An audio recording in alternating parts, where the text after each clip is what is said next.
જય શ્રી સ્વામિનારાયણ. પાઠ 1, શ્રીજી ચરિત્ર 2.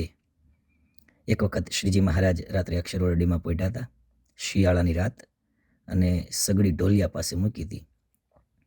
મૂળજી બ્રહ્મચારીને નાજા જોગ્યાએ ઊંઘી ગયા હતા. એમાં નવી ગોદડી હતી, એ વળી ત્યાં પડી હશે ને એનો છેડો સગડીમાં પડ્યો અને ધીમે ધીમે આખી ગોદડી બળી ગઈ.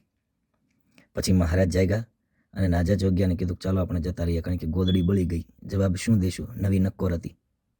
એટલે નાજા જોગ્યા કે મોટી બાને ખબર કરીએ આપણે. એટલે નાજા જોગ્યા દરબારમાં આવ્યા. મોટી બા તથા લાડુબાને વાત કરી. મહારાજને ઓઢવાની ગોદડી બળી ગઈ એટલે મહારાજ કહે છે કે આપણે જતા રહીએ.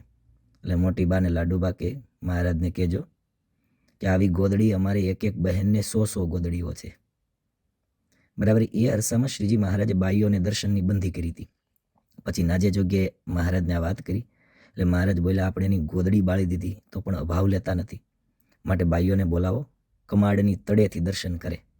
પછી નાજા જોગ્યાએ મોટી બાદિક સૌ બાઈઓને બોલાવ્યા અને કમાડની તળેથી મહારાજના દર્શન કર્યા. એટલે ગોદડી ઊંચી કરીને દેખાડી. ત્યારે મોટી બા તથા લાડુબા કહે, મહારાજ ગોદડી બળી ગઈ તે ખેર, પણ આ તમારા દર્શન થયા. મહારાજ કે આપણે તેમના ગોદડા બાળીએ છીએ તો એ અભાવ નથી, માટે નાજા જોગ્યા બારણું ઉગાડો, સૌ દર્શન કરે. પછી અક્ષરવડીનું બારણું ઉગાડ્યું એટલે સૌએ દર્શન કર્યા અને નવી ગોદડીઓ લાવી અને મહારાજને ભેટ કરી. આવું ચરિત્ર મહારાજે કર્યું. આનું એસેસમેન્ટ જોવા જઈએ તો આમાં પાત્રોમાં એક તો શ્રીહરિ, મૂળજી બ્રહ્મચારી, નાજા જોગ્યા, મોટીબા, લાડુબા અને બીજા અનેક બાઈઓ. પ્રસંગ મૂળ છે ગોદડી બળી ગઈ. ગોદડી નવી નક્કોર બળી, છતાંય લાડુબા જીવુબાઈ અભાવ ન લીધો અને કહ્યું કે અમારી એક એક બહેનને 100 ગોદડીઓ છે. અને મહારાજે જે દર્શનની બંધી કરી હતી એ રાજી થઈ અને દર્શનની છૂટ આપી.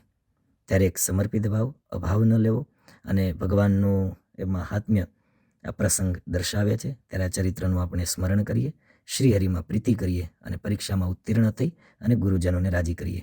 જય સ્વામિનારાયણ.